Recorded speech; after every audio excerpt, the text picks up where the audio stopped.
The stunning ruined redstone castle of Edzell, north of Brechin in Angus, Scotland, was home to the Lindsay family from the early 16th century.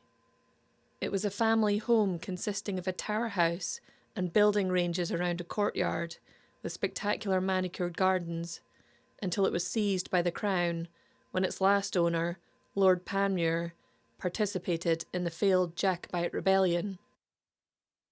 Although the castle has been uninhabited by the living for centuries, a past resident still walks the grounds today.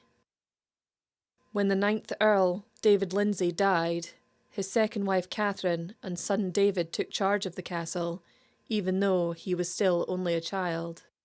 In the autumn of 1578, Catherine sadly died from a long illness due to the terribly cold, harsh weather, and was laid to rest in the Lindsay burial isle, some half a mile from the castle gates.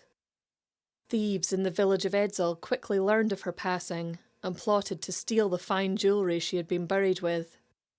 In the dead of night, the robbers crept into her crypt and started to collect. However, when they could not remove her rings, they decided to slice off her fingers in their desperate desire for gold. To their horror, blood started to pour from the severed site, and the corpse of Catherine sat bolt upright and let out a blood-curdling scream.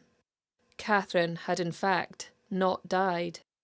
After the thieves fled, Catherine stumbled from her crypt into the storm outside and painstakingly made her way to the castle gates.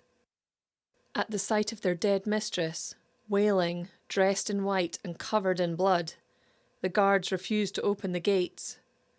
Catherine was left to bleed and freeze to death outside of the walls. Her spirit, the White Lady of Edzell, has been seen on dark and stormy autumn nights, weeping and screaming, desperately trying to get into the castle.